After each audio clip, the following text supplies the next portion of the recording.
इस भाग में आप देखेंगे श्री राम, लक्ष्मण तथा ऋषियों सहित विश्वामित्र का मिथिला को प्रस्थान तथा मार्ग में संध्या के समय सोनभद्र तट पर विश्राम।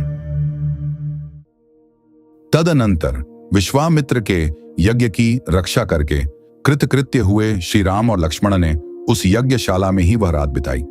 उस समय वे दोनों वीर बड़े प्रसन्न थे।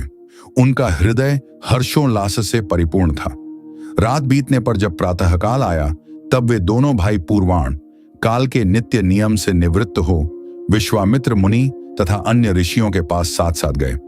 वहां जाकर उन्होंने प्रज्वलित अग्नि के समान तेजस्वी मुनि श्रेष्ठ विश्वामित्र को प्रणाम किया और मधुर भाषा में यह परम उदार वचन कहा। मुनि प्रवर, हम दोनों किंकर आपकी सेवा में उपस्थित हैं।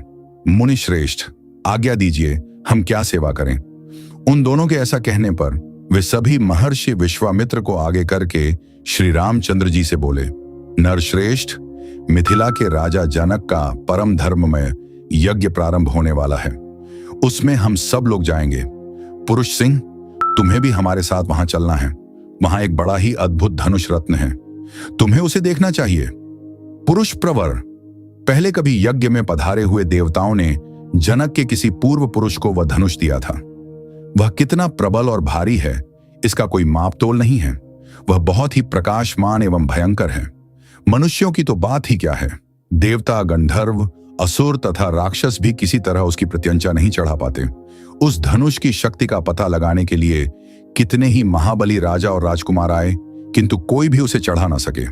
ककुत्स्थ कुलनंदन पुरुष सिंह राम, वहां चलने से तुम महामना मिथिला नरेश के उस धनुष को तथा उनके परम अद्भुत यज्ञ को भी देख सकोगे। नरश्रेष्ठ, मिथिला नरेश ने अपने यज्ञ के फल रूप में उस उत्तम धनुष को मांगा था, अतः संपूर्ण देवताओं तथा भगवान शंकर ने उन्हें वह धनुष प्रदान किया था। उस धनुष का मध्य भाग, जिसे मुट्ठी से पकड़ा जाता है, बहुत ही सुंदर है। रघुनंदन, राजा जनक के महल में वह धनुष पूजनीय देवता की भांति प्रतिष्ठित है और नाना प्रकार के गंध, धूप तथा अगरू आदि सुगंधित पदार्थों से उसकी पूजा होती है। ऐसा कहकर मुनिवर विश्वामित्र जी ने वन देवताओं से आज्ञा ली और ऋषि मंडली तथा राम लक्ष्मण के साथ वहां से प्रस्थान किया। चलते समय उन्होंने वन देवताओं से कहा, मैं अपना यज्ञ कार्य सिद्ध करके इस सिद्धाश्रम से जा रहा हूं। गंगा के उत्तर तट पर होता हुआ हिमालय पर्वत की उपत्यका में जाऊंगा। आप लोगों का कल्याण हो। ऐसा कहकर तपस्या के धनी मुनिश्रेष्ठ कौशिक ने उत्तर दिशा की ओर प्रस्थान आरंभ किया। उस समय प्रस्थान के समय यात्रा करते हुए मुनिवर विश्वामित्र के पीछे उनके साथ जाने वाले ब्रह्मवादी महर्षियों की सी गाड़ियां चली।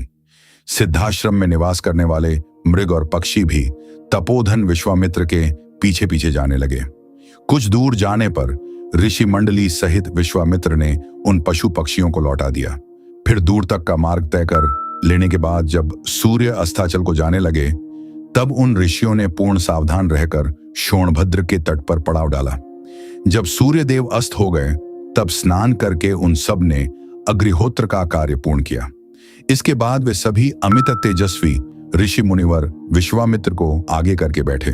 फिर लक्ष्मण सहित श्री राम भी उन ऋषियों का आदर करते हुए बुद्धिमान विश्वामित्र जी के सामने बैठ गए। तत्पश्चात महातेजस्वी श्री राम ने तपस्या के धनी मुनिश्रेष्ठ विश्वामित्र से कौतूहल पूर्वक पूछा, भगवान, यह हरे भरे समृद्धशाली वन से सुशोभित देश कौन सा है? मैं इसका परिचय सुनना चाहता हूं। आपका कल्याण हो। आप मुझे ठीक ठीक इसका रहस्य बताइए।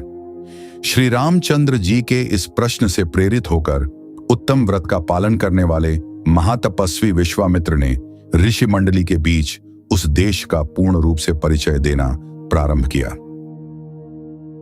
इस प्रकार श्री वाल्मीकि निर्मित आर्ष रामायण आदिकाव्य के बालकांड में 31वां सर्ग पूरा हुआ। जय श्री राम। अगले भाग में आप देखेंगे ब्रह्मपुत्र कुश के 4 पुत्रों का वर्णन, सोनभद्र तटवर्ती प्रदेश को वसुकी भूमि बताना, कुशनाभ की 100 कन्याओं का वायु के कोप से कुब्जा होना।